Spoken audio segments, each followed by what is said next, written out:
Hello gamers! Welcome back, or in case you are new here, I'm Encasio, and in this video I want to talk about some elements that might go unnoticed when playing Palworld. I believe this gives the game an incredible amount of depth for the kind of game it is.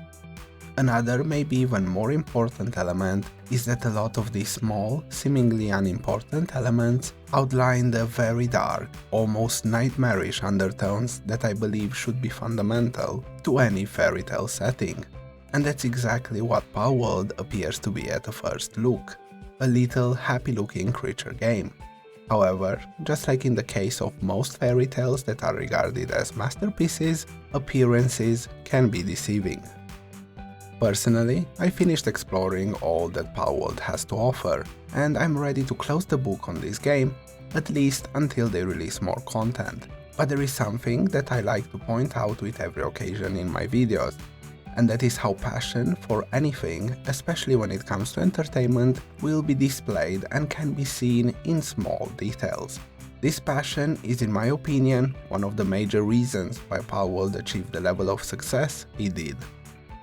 To showcase my point, I will use some examples that stood out to me. However, I will not cover every one of them, so if you have things that impressed you, feel free to let me know in the comments below.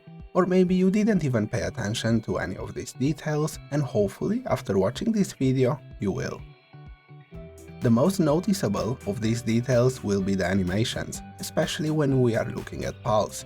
From simple ones like facial expressions that a lamb bell pulls when you use them as a shield, to things like how the Mosandras use a very tiny hammer when crafting, or how the Depresso looks so very bored when mining. All these are unique and come together to give personalities to each of these pals. Another seemingly unimportant element are references to other forms of entertainment and even to things that we deal with in our daily lives. There are countless little details in the world of this game that you might not expect to find. Like one of the ways you can obtain skills for your pals is by picking fruit off a tree. Literally, a skill tree. I'm sure this visual pun was fully intended. We have references to Skyrim with the adventurer that took an arrow to the knee, references to isekai mangas with the protagonist that got transported to another world, and plenty of other references. I think it's great when references like that are made in games. I remember that in the early 2000s, references like this were extremely common. It was just a way for developers to dedicate a bit of their game to other forms of entertainment that they themselves enjoyed, and this often enough resonated with us as players. I'm just thinking back on the hundreds of voice lines in Warcraft 3 that made various references. Nowadays, we have a lot less of these references, maybe because of copyright issues and stuff like that, but who knows. Maybe it's just corporations being soulless and the developers behind most games not being able or allowed to freely express their creative side. When paying attention, things also start to take a dark turn in Palworld. Almost all NPCs that you talk to have very tragic stories. They paint a horror picture of things that happen on this island. The first NPC that you are most likely to encounter is right in front of the 5-star starting zone. If you bother to read her dialogue, you will learn how her and her group kept getting attacked by pals until everyone else died. Most random NPC dialogues will be similar to this in nature. Furthermore, if you take a few moments to read some of the lore that you collect, you'll also notice the same dark undertones. For example, there are references to real-world charity organizations that claim to protect animals, but all they do is hurt them. In Palworld, this is referred to as Pal Freedom Alliance, and they have their creed to not hurt pals in their lore. But whenever you encounter them in-game, all they do is actually hunt down pals. It's also funny that their headquarters are situated in Hypocrisy Hill. But that's not all.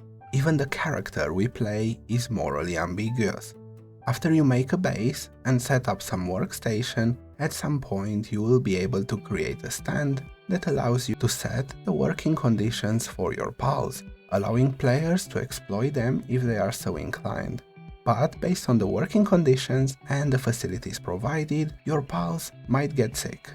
The developers made it so you can exploit your pals for a very short-term gain, but the downside of this is that you will end up having to closely monitor your pals and even craft medicine. In general, the message sent here is that by forcing horrible working conditions on your pals, you will end up wasting more time and most likely have lesser gains in the long run. Another aspect that highlights the moral ambiguity of our character is the fact that you can use the capture mechanics to capture human NPCs. The game lets you know that this is frowned upon, but it does not stop you from doing so. At least for now, there are no repercussions for doing this. The last aspect that I wanted to highlight for those that might be interested is the description for various pals in the pal deck. These descriptions range from being childish and funny to quite disturbing, like in the case of number 69. It's just a few sentences to read, so in general I think it's worth reading them when you catch new pals. Overall, the more I play the game and the more attention I pay to the smaller details, the more I noticed the passion and the work that went into making this game. A game that at first glance did not seem to have much depth. Personally, I love all this attention to details, and even the dark undertones.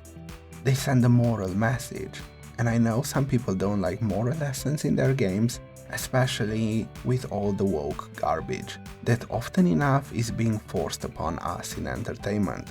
More often than not, these attempts to insert a woke agenda into entertainment have disastrous results. For example, the case of the Witcher series. I am one of those that dislikes when companies do this.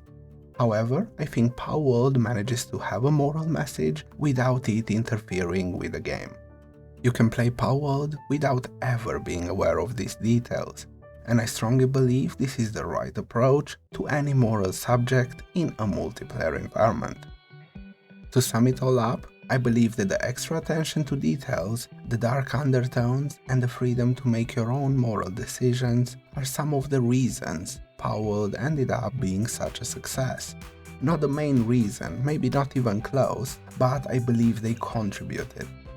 I see the same attention to detail and dark undertones in almost every game that became a massive success. Just think of stuff like Baldur's Gate 3 and Remnant 2, last year alone. Hopefully, other developers will learn from these stellar examples and we will have more games like this. Anyway, that's it for this video. If you made it to the end, thanks for watching. Feel free to like, subscribe and all that jazz. See you in the next one, gamers.